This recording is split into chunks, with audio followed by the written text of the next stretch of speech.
Meu nome é Ingrid, sou do Morro, filha da terra. Costumo dizer que sou nativa nata porque, além de ser nativa, eu de fato nasci em Morro de São Paulo. Não se encontram mais pessoas nascidas no local, até porque aqui não tem hospital, então é complicado. Então, para você nascer, aqui não tem hospital, então não tem como, né, uma assistência. De meus irmãos, eu sou aqui, nasci mesmo aqui, então eu me sinto mais nativa ainda que em relação a meus irmãos. Eu até brinco muito com eles assim.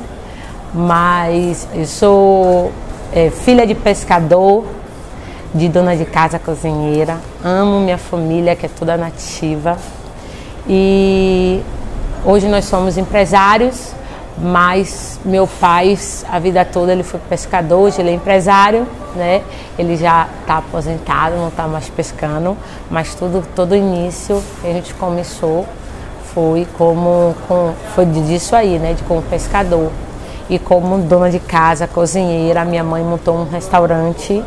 Aliás, nós temos aqui a Rede Joias do Morro, que é composta por um restaurante e 3 pousadas. O restaurante Sabor da Terra, as pousadas Pérola, Safira e Cristal.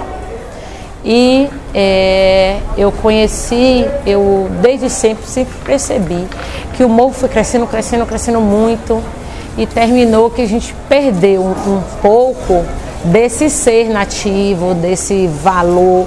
A gente tinha, inclusive meu pai fala que tem muita saudade do tempo antigo, desse reconhecimento das pessoas. Então, se mexe com a minha família é a sua é a minha. Então, não estava só na questão sanguínea, né? Então, o fato de você ser nativo, então, um defendia sempre muito o outro, com muita força, né? Como se fosse, de fato, né, uma família de sangue.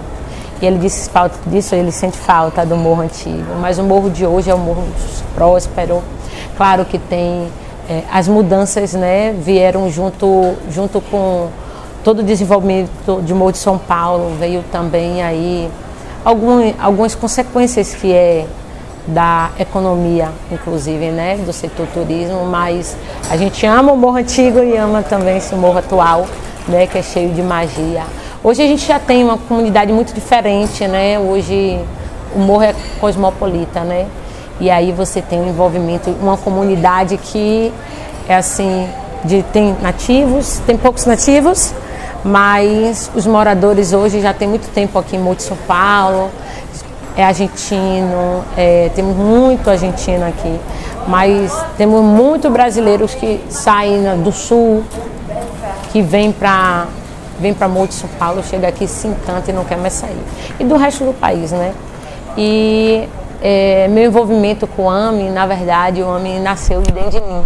Eu tenho essa certeza que o AME, eu sempre, com toda essa evolução, eu percebi assim que a gente estava perdendo um pouco dessa essência. A gente estava perdendo eu diria assim, essa junção. E a gente começou a trabalhar tanto que a gente despercebeu os problemas sociais, a gente perdeu a visão direta assim, para as crianças. Não que não se tenha a intenção, mas que realmente o dia a dia vai consumindo e aí a gente vai tomando direcionamento para o turismo, visão para o turismo de atender bem e não perder a prática do turismo. Terminou que a gente perdeu um pouco disso, né, dessa essência do ser nativo. Mas eu via sempre várias pessoas chegando, querendo contribuir com o social. E o social aqui sempre, como em qualquer lugar do mundo, do Brasil principalmente, é uma dificuldade enorme de se fazer algo pelo social, porque ele não consegue se sustentar, né? Precisa de recursos, todo mundo precisa trabalhar, você quer doar um pouco, mas você não pode se doar o tempo todo a um projeto, porque você precisa trabalhar e sustentar. Essa era a grande dificuldade. Eu ficava pensando, um dia eu tenho que ajudar, eu tenho que fazer alguma coisa por esse lugar. Eu vejo que tem muita gente que chega, por exemplo, aí, como eu disse assim, aqui a gente tem muito entra e sai de pessoas. E vem pessoas que passam 1 ano, 2 anos, mas queria contribuir com o social, com alguma coisa, mas não tinha uma base que fizesse, que acolhesse, né? E aí eu ficava matutando de que forma a gente poderia ajudar. O AME surgiu da palavra Amigos Morro Esperança. ou seja, as iniciais das 3 palavras, devido realmente àquele momento que a gente estava vivendo. Então, foi um grupo de amigos, né, do morro, trabalhando pela esperança de dias melhores. Então, AME, Amigos Morro Esperança. Quando a gente teve uma crise com jovens aqui em relação à insegurança, jovens, né, eles envolvidos com questões sociais, não lembro exatamente qual foi o envolvimento, mas eu lembro que foi algo bem sério, e aí juntou polícia militar, polícia civil, a comunidade começou a cobrar muito das autoridades que tivesse que desse uma resposta ao que aconteceu. Disso aí eu vi a oportunidade, bateu na minha cabeça, aproveita a crise, aproveita essa crise, aí a hora é essa. E aí, como eu já vinha pensando muito, e a gente dentro daquele grupo, a gente tinha um grupo de WhatsApp que estava discutindo muito esses problemas.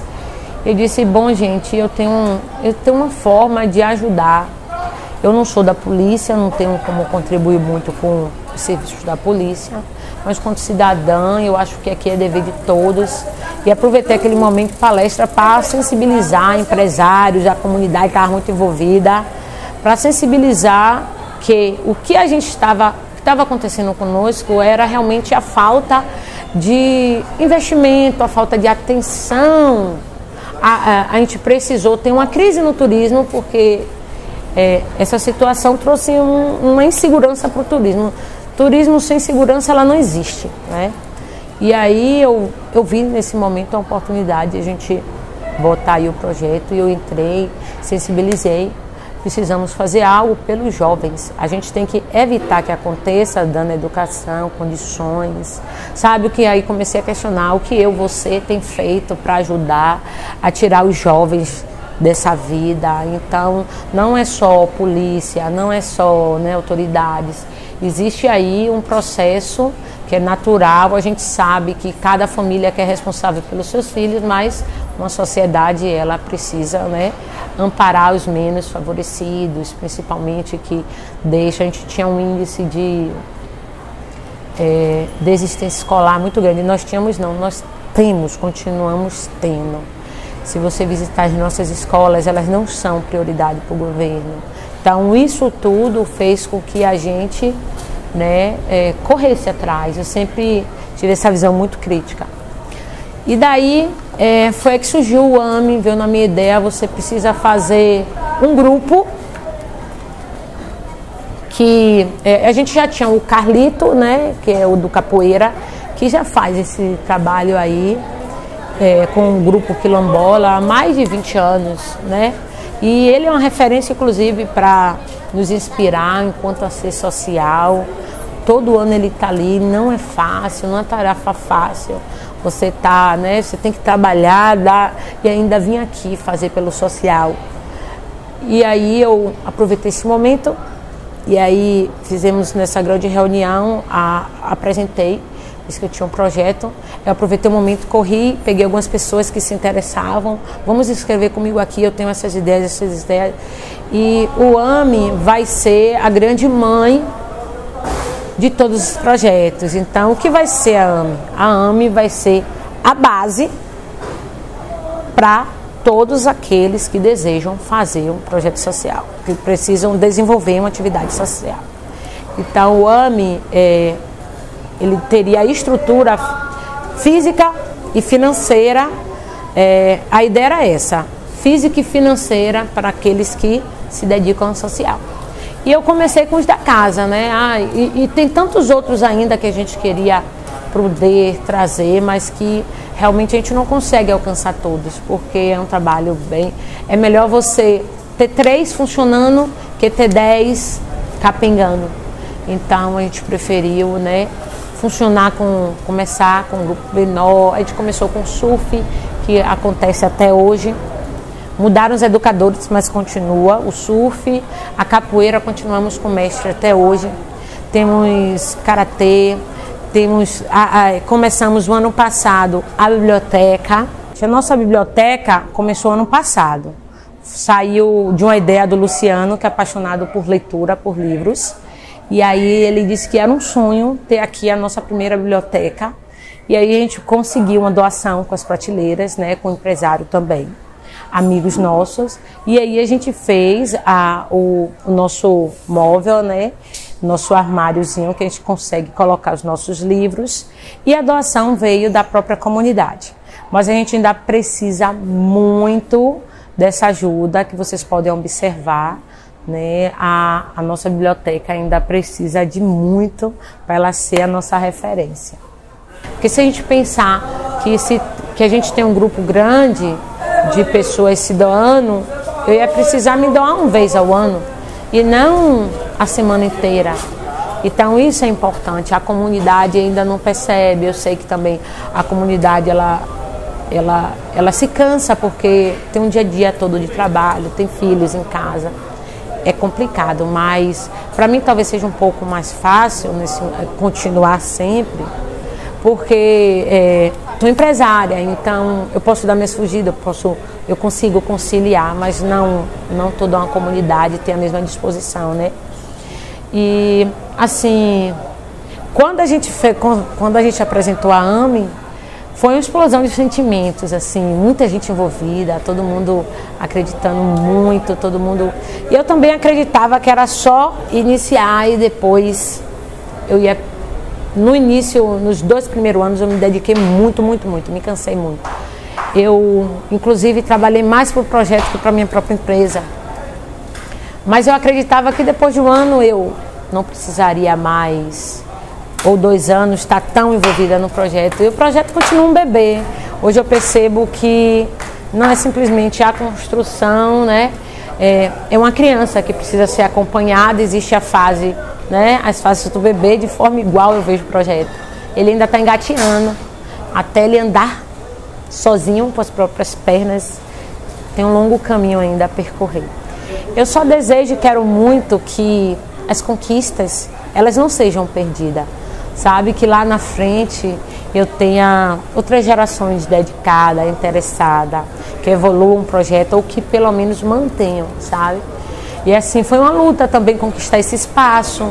Esse espaço sempre existiu para a comunidade, mas estava parado, fechado, abandonado. A gente pegou, reconstruiu, reformou, né? Então, compramos todos os materiais, quer dizer, na verdade o AME funciona com a ajuda dos empresários. Inicialmente, naquele momento de emoção, de muita cobrança da comunidade para com o poder público, houve um envolvimento da prefeitura, né, que ajudava, contribuindo aí com o pagamento dos educadores, mas aí depois a gente não conseguiu manter isso aí com a prefeitura e hoje todos que estão de forma voluntária. Nas atividades nós temos capoeira, surf, karatê, judô, leitura, agora a gente já está fazendo uma roda de leitura e cineminha. E acontece sempre nos fins da tarde, porque é o horário que a gente consegue conciliar a turma matutina e vespertina, que é a hora que as crianças estão já liberadas da escola, eles conseguem se encontrar aqui. E eles chegando de segunda a sexta, tem toda uma programação. A gente faz as matrículas, a gente vai nas escolas públicas, levamos convite para que eles levem para os pais e que os pais venham aqui fazer a matrícula das crianças, e para as crianças estarem fazendo parte do projeto, eles precisam estar matriculados e frequentando a escola. É a única exigência que a gente faz, justamente para que as crianças não deixem de estar em sala de aula, né? Para incentivar. A gente tem as caixinhas que a gente sempre deixa na porta, e todo fim de mês a gente abre as caixas e divide entre os educadores, que é uma forma, né, de devolver a ele o trabalho e a dedicação. Antes esse dinheiro ficava para o projeto, porque eles já recebiam, né, de alguma forma eles recebiam salários. Mas desde que eles perderam, não tinham mais o salário, essa caixinha se tornou deles. Então, para quem é morador e para quem é passante, turista passante, nós temos essa urna que pode também nos ajudar depositando aqui, fazendo alguma contribuição. Então, o que a gente consegue, é muito cansativo também ficar correndo atrás de patrocinadores. Nossos patrocinadores são os empresários internos, né? Estamos agora com toda a documentação pronta, querendo entrar em editais, lutando, que é uma outra luta, é um outro sofrimento. É muito complicado por isso, muitos desistem no mesmo caminho por isso, porque realmente precisa ter muita garra para sustentar. O AME tem 5 anos, né, de existência. Mas tem educadores que já estão aí, como eu já falei, citei até o Carlito, que já tem mais de 20 anos aí, né? E eu espero que o AME seja algo que fique aí para a comunidade, que a comunidade entenda o valor desse projeto e que abrace e que não deixe, né, ele esmorecer. Quer que eu fale mais o quê? Já falou tudo. Tá bom? Tá. Ficou bom? O que motiva você até hoje estar nesse trabalho que você já falou é difícil, requer muita paciência, muito Sim. amor? Qual é a sua maior motivação? A minha motivação é o amor à terra. Eu amo esse lugar. E eu vejo que algumas crises, a falta de condições tem atrapalhado. Então, o que me motiva é o amor de São Paulo. Eu amo esse lugar. Eu nasci aqui, eu vou morrer aqui. E eu tenho dentro de mim que eu posso sempre dar algo mais, posso ser melhor. E eu tenho dentro de mim que eu tenho que deixar algo na terra, sabe, que não seja só meu, que seja de todos. Então é isso que me motiva. Sempre tive esse desejo, essa necessidade de ajudar o próximo e deixar para essa comunidade algo, sabe, que seja de família a família, de geração para geração. É isso. A gente tem uma conta que as pessoas que não estão aqui, que podem contribuir diretamente na conta. Quem morador pode, a nossa sede está sempre aberta, então pode nos procurar. E eu vou passar para vocês aí todos os dados bancários para que vocês possam nos ajudar. É muito importante a ajuda de cada um de vocês.